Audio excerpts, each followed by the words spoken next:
नमस्कार, देश की बड़ी खबरों में आपका स्वागत है। मैं हूं प्रिया और आइए नजर डालते हैं अब तक की कुछ मुख्य खबरों पर। सबसे पहली खबर, घूस लेकर संसद में सवाल पूछने के आरोप की सदस्यता की बर्खास्त की गई तृणमूल कांग्रेस की सांसद महुआ मोइत्रा का जिक्र एक बार फिक्र हो रहा है। सुप्रीम कोर्ट के वरिष्ठ वकील प्रशांत भूषण ने द गार्डियन में लिखा कि एक एडिटोरियल का लिंक शेयर कर नरेंद्र मोदी सरकार पर हमला बोला है। उन्होंने कहा कि महुआ मोइत्रा सरकार के खिलाफ तीखे सवाल पूछती थी, इसलिए व्यवस्थित तरीके से उन्हें चुप कराने की कोशिश हुई है। दरअसल लंदन स्कूल ऑफ इकोनॉमिक्स की प्रोफेसर मुकुलिका बनर्जी ने द गार्डियन में एक एडिटोरियल लिखी है जिसमें महुआ मोइत्रा के संबंध में है। एक सांसद ने उनका एक्स और एक उनका कुत्ता शीर्षक से लिखे इस आलेख में मुकुलिका बनर्जी ने लिखा है कि महुआ मोइत्रा और उनके एक्स के बीच हेनरी नाम का एक रोटवेलर कुत्ते की जंग शुरू हुई, जो आखिरकार महुआ को संसद से बर्खास्त कराने को लेकर जाकर खत्म हुई। इसी एडिटोरियल का लिंक एक और पैराग्राफ को प्रशांत भूषण ने अपने आधिकारिक ट्विटर हैंडल पर शेयर किया। इसमें उन्होंने लिखा कि LSI की प्रोफेसर मुकुलिका बनर्जी कहती हैं कि महुआ भारतीय सांसदों को पुराने ढर्रे को तोड़ती है। वह ग्लैमरस है, वह स्मार्ट है, मेहनती है और सरकार से तीखे सवाल पूछने से नहीं डरती हैं, भले ही उन्हें अपमानित होना पड़े। नरेंद्र मोदी सरकार पर हमला बोलते हुए प्रशांत भूषण ने लिखा कि यह स्त्री द्वेषी सरकार नहीं जानती है कि ऐसे मामले को कैसे संभालना है, इसलिए महुआ को चुप कराने के लिए यह व्यवस्थित प्रयास किया गया। अगली खबर, कांग्रेस नेता राहुल गांधी भारत न्याय यात्रा करने वाले हैं। पिछले साल सितंबर से लेकर इस साल 14 जनवरी तक भारत जोड़ो यात्रा करने के बाद अब राहुल नई इस यात्रा को करने जा रहे हैं। भारत न्याय यात्रा लोगों को सामाजिक और आर्थिक न्याय दिलाने के लिए की जा रही है। भारत जोड़ो यात्रा की शुरुआत कन्याकुमारी से हुई थी, जो कश्मीर में जाकर खत्म हुई थी। राहुल की इस यात्रा पर दक्षिण से उत्तर का सफर किया था। वही भारत न्याय यात्रा की शुरुआत पूर्वोत्तर से राज्य मणिपुर से होगी, जो पश्चिम में महाराष्ट्र की राजधानी मुंबई में जाकर खत्म होगी। इस तरह राहुल भारत न्याय यात्रा में पूर्व से पश्चिम की ओर का सफर करने वाले हैं। पूरी यात्रा 6200 किलोमीटर का सफर तय करेगी। ज्यादातर यात्रा बस के जरिए ही कवर की जाएगी, मगर कहीं कहीं पैदल भी सफर किया जाएगा। भारत न्याय यात्रा को भारत जोड़ो यात्रा का दूसरा संस्करण बताया गया है, जिसकी शुरुआत 14 जनवरी से होगी। कांग्रेस पार्टी के राष्ट्रीय अध्यक्ष मल्लिकार्जुन खड़गे 14 जनवरी को मणिपुर में भारत न्याय यात्रा का झंडा दिखाएंगे। इस तरह की यात्रा को आधिकारिक तौर पर शुरुआत हो जाएगी। यह यात्रा 20 मार्च को जाकर मुंबई में खत्म होगी। भारत न्याय यात्रा 14 राज्यों में से 85 जिलों से होकर गुजरेगी। मणिपुर, नागालैंड, असम, मेघालय, पश्चिम बंगाल, बिहार, झारखंड, उड़ीसा, उत्तर प्रदेश, मध्य प्रदेश, छत्तीसगढ़, राजस्थान, गुजरात और महाराष्ट्र से भारत न्याय यात्रा गुजरने वाली है। कांग्रेस महासचिव केसी वेणुगोपाल ने एक प्रेस कॉन्फ्रेंस में भारत न्याय यात्रा को लेकर जानकारी दी है। उन्होंने कहा कि 21 दिसंबर को कांग्रेस वर्किंग कमेटी ने सर्वसम्मति से अपना मत रखा है कि राहुल गांधी को पूर्व से पश्चिम की ओर एक यात्रा करनी चाहिए। राहुल गांधी भी CWC की इच्छा को पूरे करने के लिए तैयार हो गए हैं। अगली खबर, जब देश अयोध्या में राम मंदिर की अभिषेक की तैयारी कर रहा है, तो वहीं एक वरिष्ठ कांग्रेस नेता सैम पित्रोदा ने सवाल उठाए हैं, क्या राम मंदिर असली मुद्दा है या बेरोजगारी और महंगाई? मुझे किसी भी धर्म से कोई समस्या नहीं है, कभी कभार मंदिर जाना ठीक है, लेकिन आप उसे मुख्य मंच नहीं बना सकते। उन्होंने अपने एक इंटरव्यू में कहा कि 40% लोग बीजेपी को वोट देते हैं, मगर 60% लोग बीजेपी को वोट नहीं देते हैं।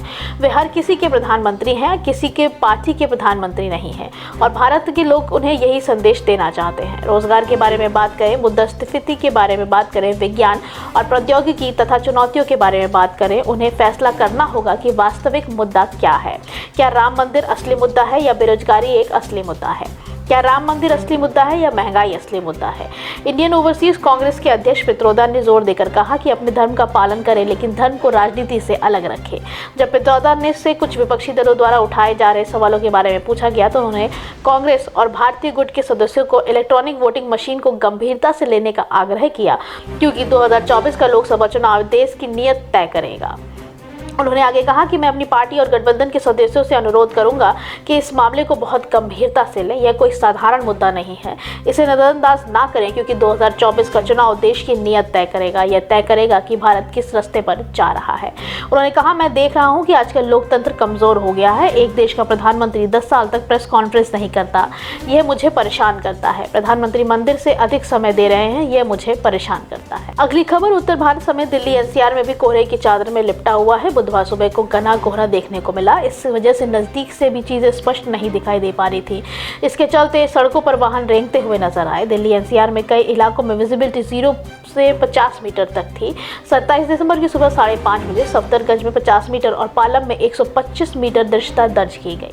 राष्ट्रीय राजधानी में तापमान लगभग 60 डिग्री तक गिर गया है। कोहरे और कम दृश्यता के कारण नई दिल्ली से आने और जाने वाली कुछ ट्रेनें भी देरी से चल रही हैं। दिल्ली हवाई अड्डा उड़ान सूचना प्रदर्शन प्रणाली के अनुसार घने कोहरे के चलते लगभग 110 फ्लाइट्स की उड़ान प्रभावित हुई हैं। इसके अलावा भारतीय रेलवे की लगभग 25 से ज्यादा ट्रेनें देरी से चल रही हैं। मौसमी बदलाव के कारण दिल्ली में मंगलवार को भी घना कोहरा छाया हुआ था।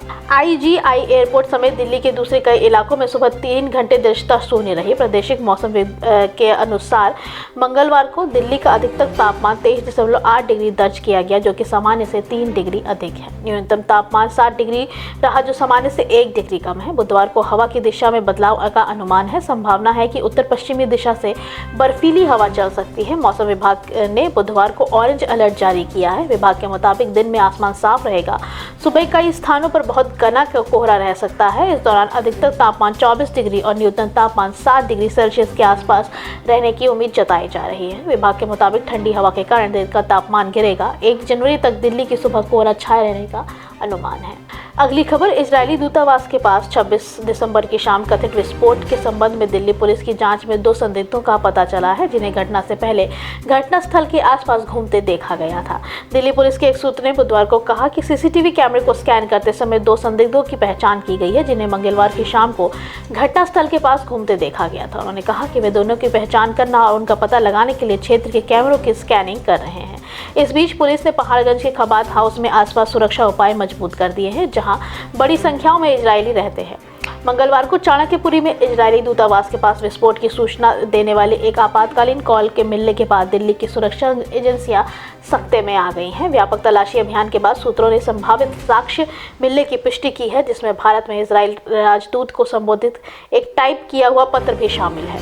पत्र की सामग्री के बारे में पूछे जाने पर अधिकारियों ने विवरण देने से परहेज किया है। दिल्ली फायर ऑफिसर के अनुसार शाम करीब 5:30 बजे एक कॉल दिल्ली में आई कि इजरायली दूतावास के पास विस्फोट की सूचना दी गई है। एक फायर ट्रेडर को तत्काल मौके पर भेजा गया।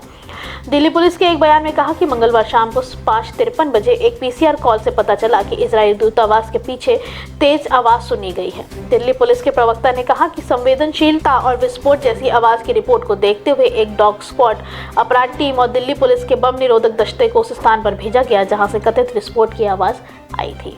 अगली खबर, सपा सांसद डिंपल यादव ने बीजेपी पर जोरदार निशाना साधा है। उन्होंने कहा है कि बीजेपी सरकार विकास के नाम पर लोगों के साथ धोखा कर रही है। बेरोजगारी के कारण युवा वर्ग परेशान है। लगातार बढ़ रही महंगाई ने लोगों की कमर तोड़ रखी है। प्रदेश में अपराध का बोलबाला है। सर्व समाज का नारा देने वाली पार्टी में सिर्फ एक ही जाति विशेष को महत्व दिया जाता है। दरअसल सपा द्वारा निकाली जा रही PGA पिछड़ा दलित और अल्पसंख्यक साइकिल यात्रा को सांसद डिंपल यादव ने हरी झंडी दिखाकर रवाना किया। PGA साइकिल यात्रा को कस्बे के ज्ञानश्री गेस्ट हाउस से रवाना हुई है। इस दौरान डिंपल यादव ने हरी झंडी दिखाकर रवाना करते हुए साइकिल यात्रा लोकसभा से चुनाव में परिवर्तन लाएगी। यात्रा के माध्यम से नागरिकों को सपा में नीतियों का अवगत कराया जा रहा है।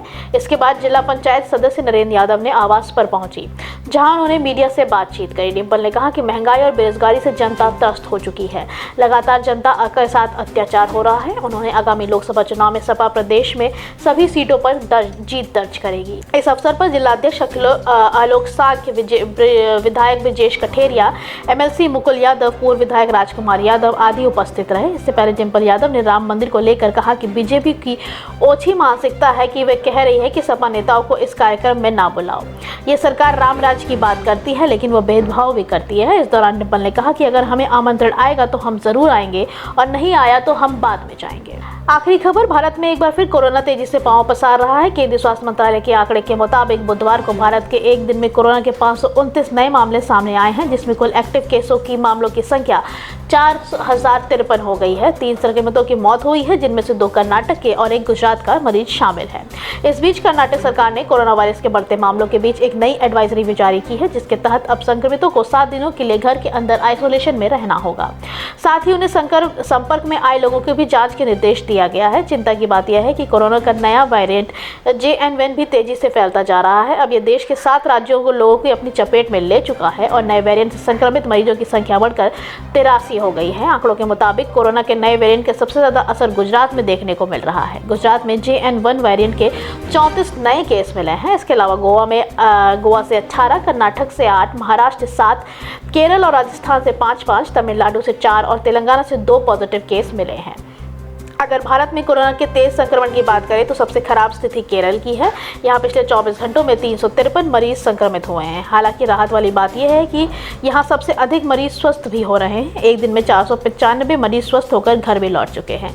कर्नाटक में पिछले 24 घंटों में 74 लोगों की कोरोना के चपेट में आए हैं, जबकि तमिलनाडु में 14 और गुजरात में 9 लोग संक्रमित मिले हैं। आज के लिए बस इतना ही। बाकी खबरें जानने के लिए देखते रहिए द पब्लिक इंडिया। धन्यवाद।